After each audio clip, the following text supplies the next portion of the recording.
the risk of glaucoma development and progression. However, fluctuation was not. So IOP fluctuation had nothing to do with the prognosis of these patients in these two prospective longitudinal studies. Again, we have two other studies, prospective with robust data, and in these two studies, in the SIGITs and in the AGES study, fluctuation was significantly correlated to glaucoma progression. So you see it's different from the previous two studies I just showed you. Now comparing peak IOP and IOP fluctuation in the long term. All these studies I'm talking about here, they assessed IOP in the long term. There is no diurnal curve nor provocative test, okay? So this is a large retrospective study in which peak IOP was more important than mean IOP or IOP fluctuation when it comes to glaucoma progression. Okay, so it's different from the other studies. Now peak is being more important than the other parameters. It's so important to highlight that whenever you are assessing IOP as a risk factor for disease progression, you need to investigate other parameters such as age, disc hemorrhage presence. And in this study specifically, you will see that thinner CCT, the presence of disc hemorrhage, the area in the presence of peripapillary atrophy, they are all significant predictors of disease progression, sometimes even stronger than was IOP. Okay, so it's very important to look at it. And now again, comparing fluctuation and peak, the same thing the other study did. Again, a large study from a very serious group from California. They found the opposite result. Now using diurnal curves to evaluate patients progressing despite well-controlled IOP, they found that fluctuation, but not the peak, was a significant predictor of disease progression. So completely the opposite of the previous study that I just showed you. And finally, there are studies showing that neither the mean nor the peak are correlated with disease progression. This is a very nice study, more than 4 years of follow-up, prospective study, over 100 patients included, and peak IOP had no correlation with progression. In fact, what was correlated with the risk of progression was the functional status at baseline. So patients with worse visual field defects had a higher risk of progression in spite of their IOP values. So someone could ask why results are so clashing, so conflicting. They are all good studies, serious groups, and their results are very conflicting. So there are two answers or two reasons for this conflicting results. First, the way IOP influences the prognosis of a specific patient depends on who we are examining. So mostly depends on the disease stage and on the IOP level. So I'm trying to illustrate it.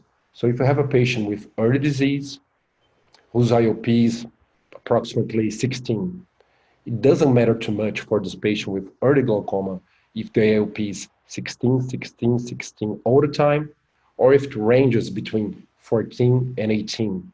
Okay, so for this specific patient, peak and fluctuation will not affect his prognosis over time. On the other hand, if you move to patients with more advanced disease, such those that were included in the SIGITs, in the AGES study, so if these patients are being treated and followed with a pressure of 12, for instance, it's better to stay stable at 12 all the time instead of having, for instance, 10 and 14, 10 and 14. For this specific group of patients with very advanced disease, this fluctuation and peaks can be deleterious for the optic nerve. A second reason for this huge disagreement between studies is the correlation between the different IOP parameters.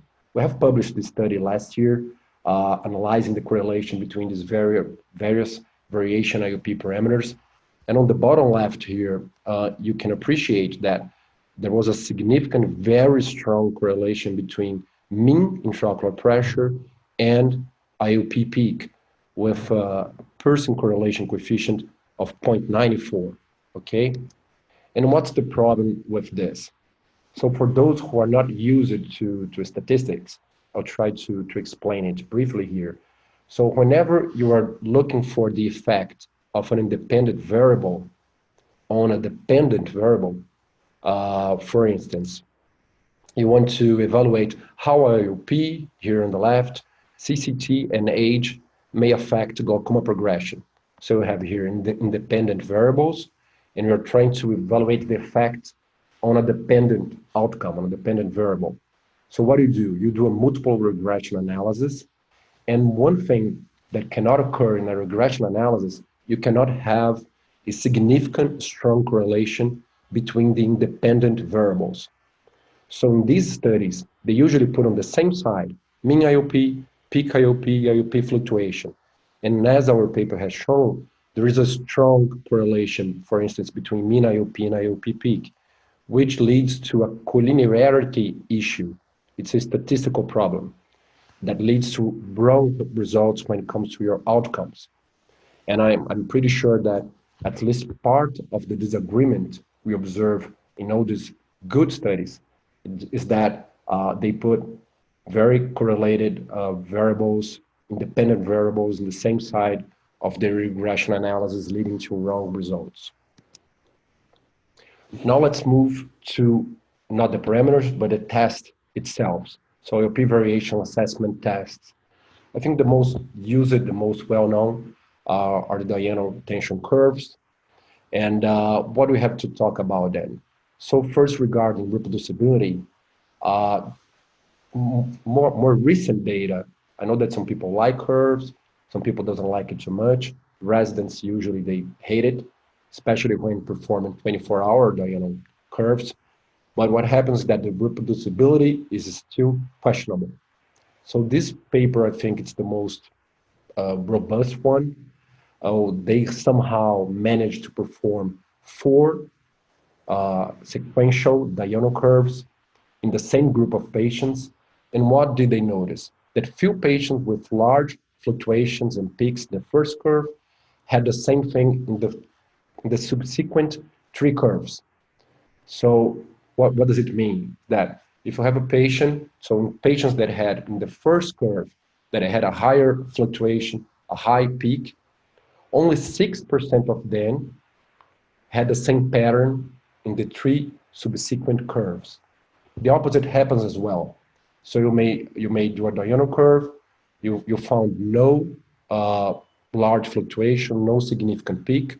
If you perform more three curves in a short period of time, in over 80% of these cases, you will find a large fluctuation or peak. So in the first curve, you would have a lot of false negative results if you're looking for a peak or a large fluctuation. Besides, the time of the peak of the day, the time of the fluctuation during the day changes whenever you do a different curve. So the pattern does not repeat itself over time. And finally, other studies have already shown that this modified curve, for instance, from 8 a.m. to 6 p.m., it does not catch half the peaks that a 24-hour curve would reveal. And for those who claim that, okay, I'm not comfortable just following my patient with office IOP measurements, and I would like to predict based on a curve if my patient will progress. So I have a patient that is stable, visual fields are stable, OCT, disc photos, and pressures in the office seem fine, and then you want to perform a curve. So there is no prospective longitudinal data showing a significant correlation between the curve results and future disease progression. I think that the most interesting guidelines to read are based on the Canada guidelines, the Canadian guidelines. And this is the paper. It's a very large paper. I believe it has over 30 pages, but if someone is interested in reading, this is the why they do not cover, they do not pay for diurnal curves there, because there is no significant correlation with disease prognosis. Someone might ask about provocative tests. I don't know how is it in your service, but here in Brazil, some schools, they defend the use of provocative tests as a way to estimate IOP peaks, IOP fluctuation, and the test that's most used here in Brazil is the water drinking test. So for those who are not familiar with, the patient comes to the clinic in fasting for at least 2 hours. Then he drinks, depends, some people use 1 liter of water in 5 minutes, and then you measure the pressure 30 and 45 minutes, and compared to a baseline pressure that was done prior to water ingestion. And what do we know about it? So reproducibility, again, is still questionable. We have a study showing that although there was a good correlation, the agreement, which is the important part, was poor or moderate. Some studies showing a better agreement, so it's still questionable so far. And what about using the tests as a way to estimate long-term parameters? So this has been the target or the focus of some of our research. We have published this paper like 2 months ago, and what we found, again, there was a good correlation between water drinking test derived parameters and long-term parameters, but agreement was poor, okay? And in this population that had long-standing stable glaucoma, over 3 years of stable fields, disc photos, almost 40% of these patients, they had significant IOP peaks, which we attributed to likely false positive results. So someone who likes to perform provocative tests should be aware that even patients with stable disease or a significant proportion of these patients with stable disease may experience significant peaks, which probably does not correlate to disease progression. This is the paper, the results, the Blend-Altman plots, and in our opinion, the tests, provocative tests, are not a good option to estimate long-term IOP profile. And finally, some people use provocative tests as a stress test, as a way to test the outflow facility system.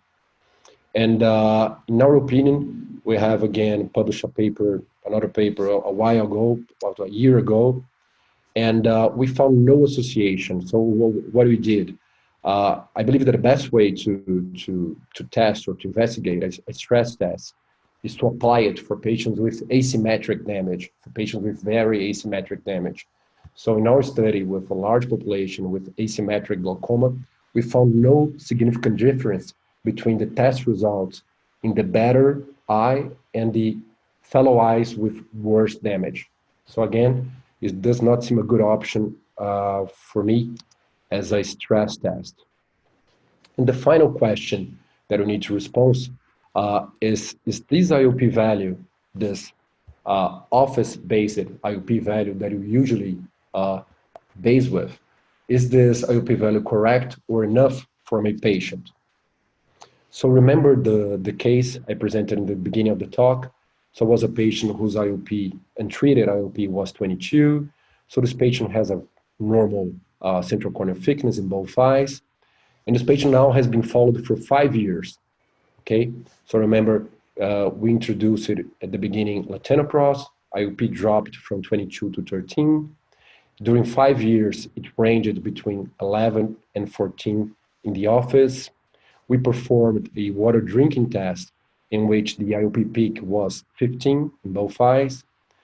We also performed a diurnal tension curve in which the fluctuation was 5 and the peak was 15.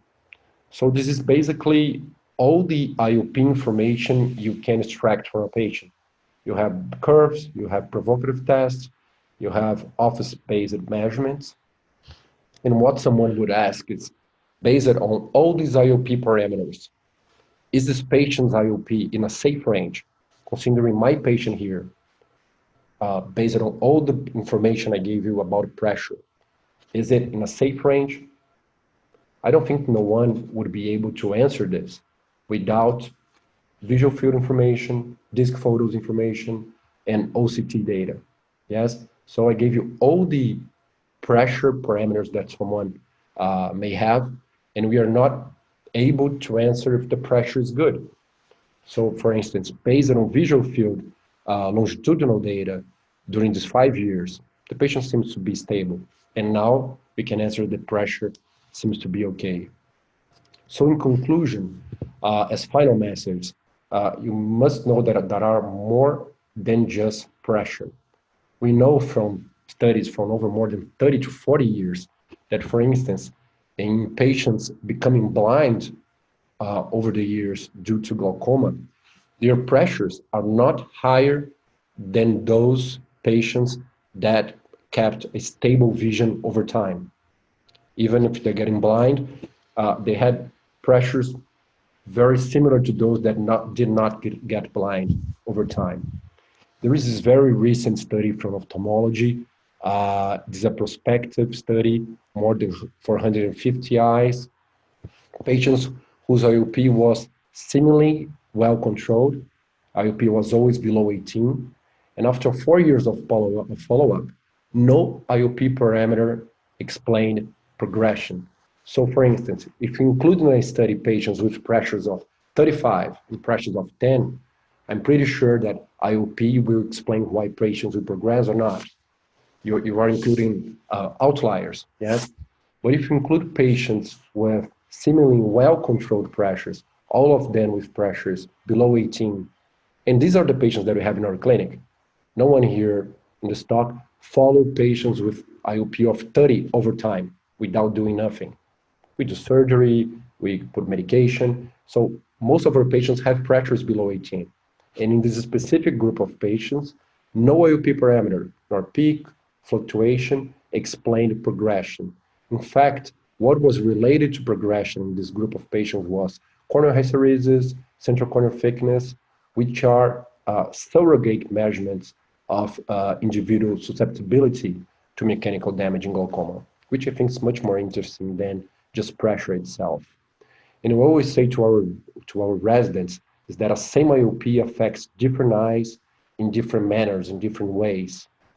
And other parameters related to the biomechanics of the optic nerve head, ocular perfusion pressure, CSF pressure, and systemic comorbidities are likely related to an individual, likely explain why someone's glaucoma progress and others stay stable, independent of the IOP. So to finalize, regarding like a management suggestion, I do believe that most cases can be followed based on pressure profile through isolated measurements. It fits most of my cases in the clinic. So I don't do provocative tests, I don't do curves for most of my patients. In cases with very advanced glaucoma.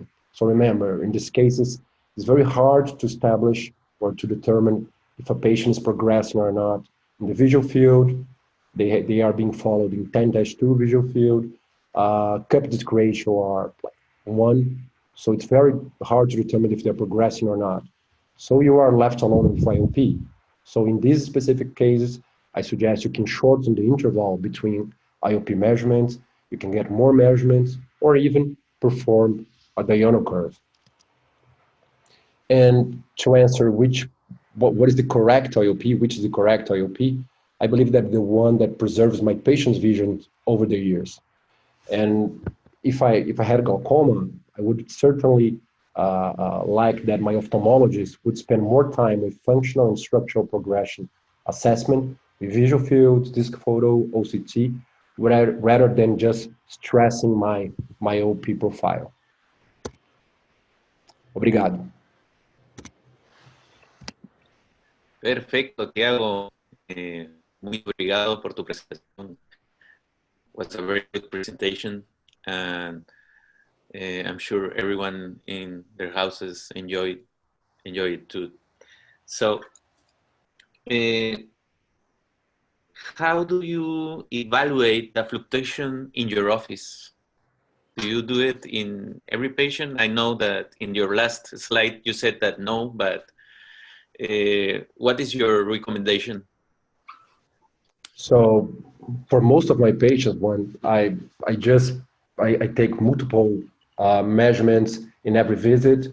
I barely do diurnal curves because of the Mhm. pattern that I mentioned that they change a lot over time. And but for patients with very advanced glaucoma, I would think about a curve. What I do specifically, I really shorten the interval between visits. So instead of seeing this patient like every 6 months, if you have a Uh-huh. patient with only eye, very advanced disease, I would see this patient like every 2 or 3 months, and try to put the pressure as low as I could. Uh-huh. Yeah, yeah, me too. So you are not using the water drinking test, or you were using in the beginning, not anymore. I saw the last article was really good to compare that. So I was using that in the beginning, but in the office, I'm sure in your experience it's very hard to do it in any patient, right? So Yes. So it's very hard to do. And this is, I don't know, in the rest of the world, they don't talk about it too much, but specifically in Brazil, uh-huh. they talk about it a lot. So about 5 years ago, we started like a large research project, and Mhm. and all these papers became from this project, trying to see what happens. And you know that even if you do the test in patients without glaucoma, you may get significant peaks in almost 30% of your healthy patients. Uh-huh. So it depends on the amount of the water for a specific patient. I have patients whose they weight like 50 kilos and patients with 100 kilos, and it's not the same thing. Yes, and so I don't use the test for I Mhm. think lacks information to apply it in my practice. Mhm. So now for me it's very interesting the ocular response analyzer. Uh, is for you an armament now in your patients. So you use your IOP and also the aura for example, to put it like in a risk if the corneal hysteresis is less than 10, and you change the treatment in your patient. You use it that way now? I would like to use it if I had it. We had in our Okay. this is the problem. But to answer your question, we used to have the ORA in our clinic, and I had also the Corvis as well, but just Ah, for okay. research. And we publish a lot of papers. I really think that evaluating corneal biomechanics is a way to estimate what is happening in the back of the eye. Yes. So, and there are a lot of papers supporting this idea that, as you Mhm. said, patients with lower values of corneal hysteresis, they present greater risk for glaucoma progression, glaucoma development. And what I think we should improve in order to use it more in the clinic is to have a cutoff value, as you said, for instance, 10 or a specific value that below that, the way we have for central corneal thickness, we Mhm. should we should have some studies like the ocular hypertension treatment study, including corneal hysteresis as a risk factor. And maybe we Yeah. will start using it in the clinic. It makes a lot of sense for me. But Yeah, nowadays in for the me too. clinic, I don't have the ORA. I was using the Corvus, which is pretty much Mhm. the same thing with a different technology. Yes, Different values, right? Different different values values also, right? and I very complicated curves. Very complicated. Yes, yes, that's true. I saw the curves and I don't get used to. I saw the aura from 2006, so I'm more used to aura than the curves in Me my too. experience. Me Yeah. too. I think it's much easier to evaluate the ORA results compared to the Corvus. It's more for like refractive surgeons. They are more used than I am. Mirel, Mirel, ¿cómo estás? ¿Tienes alguna pregunta? ¿Te quedó alguna Yeah, duda? here, well, Dr. Cuéntanos. Gonzalo Vargas said, Dr. Pratt, is it a good thing to measure IOP in the morning, like 6 a.m. or 7 a.m.? Does it have any value for you? I think it's important. You have some society guidelines supporting this type of management because most of your patients peak or the highest IOP values will be measuring early in the morning. Depends a little bit if they're being treated or not, and what time they're using the medication. But it's important, not only in the morning, but to have measurements in different times of the day. Different. Yeah, but in the morning, definitely, because most of your patients will peak, IOP will peak in the morning. Yeah. And when you said you do several measurements in every visit, you mean like you do the Goldman IOP one time, or I don't know, 5 times in the same hour? What do you mean about that comment? No, actually, I do one measurement in each visit. Okay. I don't know. I don't know curves. I usually do one measurement in each visit, and then, for instance, after like 2 years, you had 6 visits. You have 6 different measurements. Then you can start looking at fluctuation, and someone may say, okay, but you need like a lot of visits. You need 2 years. At least in my opinion, especially when we are dealing with patients with early glaucoma or glaucoma suspects, you don't need to be in a hurry. Yes, glaucoma, early glaucoma is it's a very, how can I say, it's different from advanced disease, in which time is very significant. In early glaucoma, 2 years is nothing. So you can get multiple IOP measurements. The same thing we will do with your visual fields, disc photos, and OCTs. You cannot start talking about if the patient is stable or not with just 2 or 3 OCTs, 2 or 3 visual fields. You need to collect the data, and it takes time. And for early glaucoma, time is on our side. Yes. Mm-hmm. Yeah, that's true.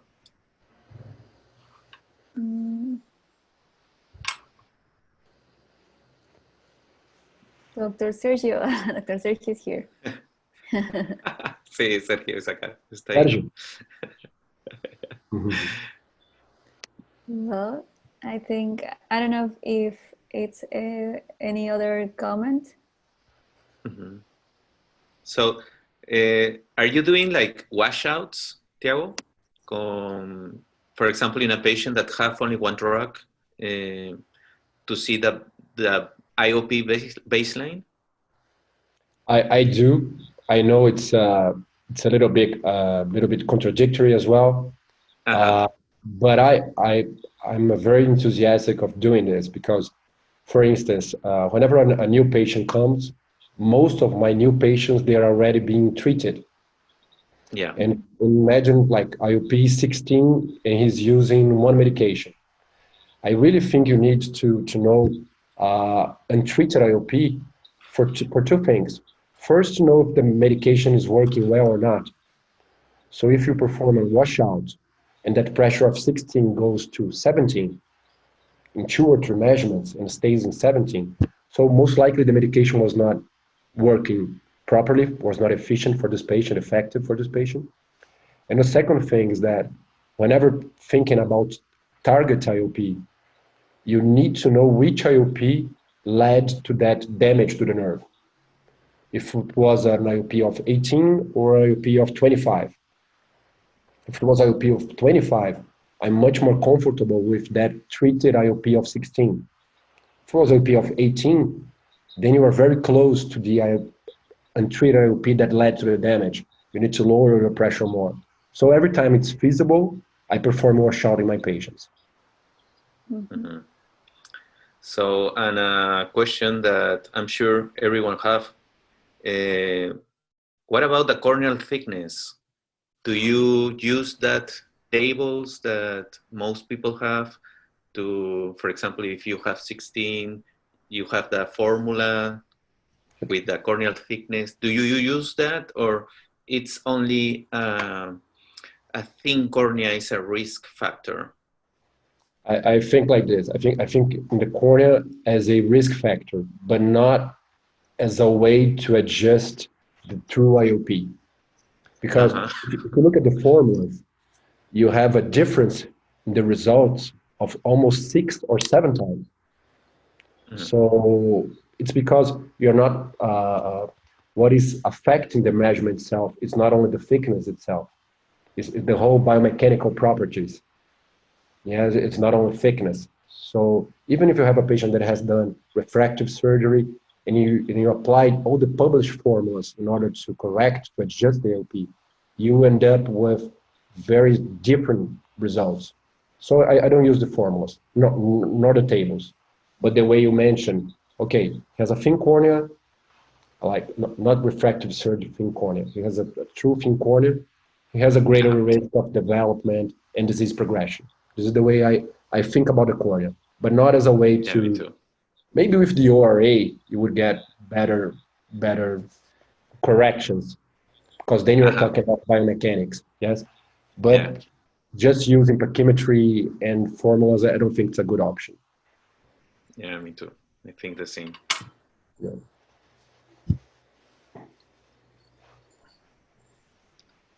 Well, the role of nocturnal arterial hypotension. Uh, did you see the chat, Tiago? There's a Yeah, question there about the about nocturnal arterial hypertension. arterial hypotension. I think, okay. So I think it's important, maybe not for every patient, but Uh-huh. we are aware that especially patients with normal tension glaucoma, not only for normal tension glaucoma, for open angle glaucoma in general, but specifically for those with normal tension, some of these patients may be progressing over time with very low IOPs, and this can Mhm. be due to, as it was mentioned in the question, as a very low mean arterial pressure at night. So as we know, during the night, our mean arterial pressure falls, and it's physiological, but this dip should be around 10 and 20%. So the mean arterial pressure should drop during the night between 10 and 20%. Less than 10% is a risk, is a cardiovascular risk factor. These patients, they have more strokes and things like that. Think about the eye. Whenever mean arterial pressure falls over 20% at night, we call these patients over dippers, Mhm. and this is related. So, okay, the pressure can go down at night. If the mean arterial pressure goes down over 20%, there are a lot of studies showing that this patient has a greater risk of glaucoma progression. The problem is what to do with these cases. So if this patient, if he suffers from hypertension, systemic hypertension, you can talk with his doctor, with his uh, clinical doctor, Cardiologist. in order to adjust with the medication. Yes, but many of these patients, they don't have systemic hypertension, and you have nothing to do with it. So there's no way to increase the pressure at night. So Mhm. really, I don't investigate that much. Only in patients with systemic hypertension, which are the ones that I could modify something with the medication. Mhm. Perfect. Okay. And beside the hypotensor drugs, are you using any alternatives like ginkgo biloba or myrtogenol or CBD, for example, to your patients? Depends on the day. No, I'm kidding. No, I, I'm kidding. But, like 5 years depends. Really depends on the mood. Yes, if I'm Uh-huh. seeing a lot of patients of mine that are getting worse, and pressures, are not correlating with that. Pressures like 10, 11, 12. We have a lot of Japanese people here in São Paulo, and Yeah. sometimes during the day, like a third of my patients are Japanese descendants. So I have a large group of patients with normal tension glaucoma, and I have used it in Mhm. the past, ginkgo biloba. Those patients with very cold hands, they use like 3 socks in their feet to sleep at night. And you prescribe ginkgo biloba like 80 to 120 milligrams. They get their hands get hot. They stop using all the socks. But the problem is there are studies showing that ginkgo biloba may improve ocular blood flow, but not showing that it could stabilize glaucoma or slow disease progression. So it's very, there is not a strong evidence for that. This is why I said, okay, I have done surgery, pressure is 8, the patient's getting worse, then I use it. Okay. Okay. Okay. Like your last chance for that patient. Yeah. Exactly. Okay. Mirel, ¿tienes alguna pregunta? ¿O te No, ha I parecido think todo muy claro? everything was really interesting. I think that the big message is we have to be careful with the advanced glaucoma patients, like Dr. Prata said. Like we need to stop, have a control IOP in the very low, and with the early glaucomas, we can be a little bit more relaxed if they have some fluctuation. Yeah, this is the way I think as well. Perfect. I really think that in the future, I think that's a big message. for sure. I think that in the future, maybe we have something like the refractive surgeons have when they are going to do like a refractive surgery in the risk of development of keratoconus, for instance. Now they have a lot of predictors based on corneal biomechanics. Maybe in the near future, we have something that for our patients. Okay, you have a CCT of this, your hysteresis is this, so maybe 15 is not enough for you. I'm going down to like to 12 because you have a greater risk of progression. We know this exists. We just don't know how to play with the numbers so far. But in the near future, it will. And overall, I would really like to thank you for inviting me, for having me here in your talk. Congratulate you for this weekly events. I think for everyone who's at home, I have some of my fellows here watching, so I don't know, it's great for everyone. Yes. Yes, of course. This information, and thank you very much for inviting me. No, thank you very much, Tiago. Thank you very much again for participate. And podemos abrir los micrófonos y darle un gran aplauso a Tiago, que ha tenido el gusto de estar con nosotros. Gracias, Tiago.